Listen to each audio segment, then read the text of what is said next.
So, Gnomeo and Juliet, it was released back in 2011, and like what the DVD says, it was by the Shrek 2 director, Kelly Asbury, and stars James McAvoy, Emily Blunt, and Matt Lucas. The film, it's basically about when humans go out to work, their garden, like when you have all those gnomes, they come to life, they start talking. However, there's this one team, there's two houses, and two neighbours both hate each other, which causes the gnomes of each house to despise each other. They have a race like every week, or I think it's like a daily thing.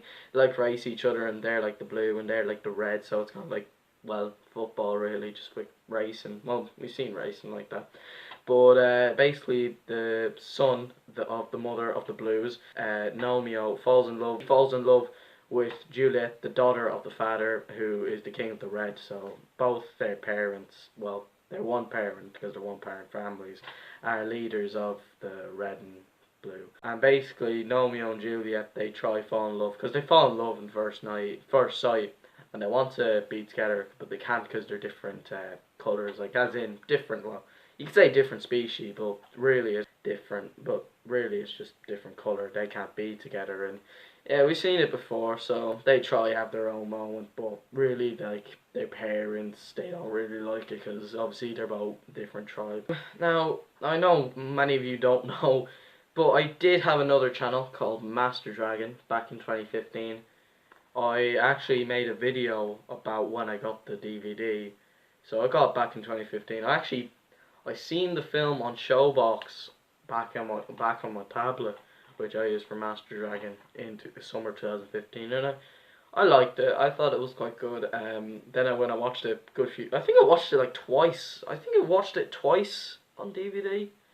And I thought it was, it's still decent, and I'm just after rewatching it, so I haven't seen it since 2015, so I couldn't really remember like too much, as in from Gnomeo and Juliet, so I couldn't really remember it. It was already a sequel that kind of reminded me of it, but I have seen the sequel, which I watched online, and I'll need to rewatch that because I felt like I need to rewatch both the first film and the second one to make a proper opinion, but I'll get to what I think about the sequel in that review. Story, it is quite boring. It's not really interesting.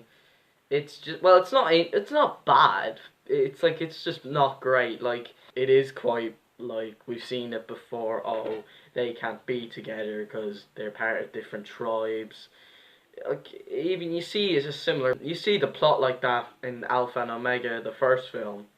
And I think like Alpha and Omega actually handled that much better than Gnomeo. I actually quite love Alpha and Omega. I do. I'm not joking. I do. I'm not afraid to say it. But no, I do like the story. It's not bad. It's just not great. But it's not. It's just The animation. Well, I'm not surprised if someone's going to disagree. But the animation, it is pretty damn good. It's not fantastic for 2011. Like, in 2011, we obviously got Rio, Kung Fu Panda 2, Cars 2, Puss in Boots, Tintin, and yeah, even back in 2010, How to Train Your Dragon and Legend of the Guardians, The Owls of Ga'Hoole. No, it's quite nice to look at. Like, it's lookable. Like, we can look at it. As in, I think it's not, like, it's nice to look at. Seeing, like, the gnomes, they actually do look like real gnomes. Like, not real, but you get what I mean when I say that. Music, it's, pretty good. The ending song, the ending itself, it's so predictable. You know what's gonna happen. I won't spoil it, but it's pretty obvious. And yeah, the film is quite predictable in places. Speaking of the story, it is actually quite funny. Like, it's laughable to watch. So I did like enjoy laughing at the laughable parts. And there's one bit where it's like, what the fuck? The animation is quite nice, and character movements are pretty good for gnomes because they're not like actual characters. They're not like Poe or whatever the fuck. Not even Soren, but they're good. Like, you can, like, they're nice when they move. Like, they quite move quite nicely. Back onto the music. The music is pretty good. Like, there's a lot of songs, and yeah, the songs are quite decent for what they choose. I couldn't really care about the songs. Onto the characters. Gnomeo and Juliet, they're very generic, and well, they're not generic, but I just say like they're not very interesting. I just couldn't really be bothered. Like, I think Gnomeo's quite decent as a character. At least his voice acting is very good. I did like his mother. And as for Juliet, she's a good female character. Like, she's good, like female, but it just doesn't work, and I just couldn't be bothered to know about these characters. I couldn't be bothered. I couldn't be arsed. I really couldn't. The other characters, they're all fine. Matt Lucas plays a character. He plays this guy right here. Forget his name. I don't think he has a name. No, he doesn't have a name. No, he doesn't. Well, I don't remember them calling him his name anyway. If you do know his name, then let me know in the comments. That'd be very kind of you. They're all fine. They're really just, well, they're just there, and you just don't, well, I wasn't really bothered, so, yes, they're fine. There is one character in the movie that I do actually quite like called Philistone. Well, I think that's how you say his name.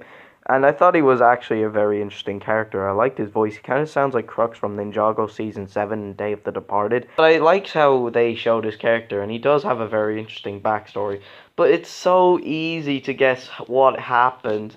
But I do like his backstory, and I actually found his character to be pretty decent. So yeah, Gnomeo and Juliet, it's good. It's not great, but it's not amazing either. Like, it's enjoyable. Like, it's decent to look at. Like, it's watchable, and from something like who directed fucking Shrek 2, you would expect something a little bit better. But yeah, I know the sequel was directed by Mark Osborne, who directed the original Kung Fu Panda. So both of these movies are directed by people who worked on DreamWorks movies back into 2000s, by the way.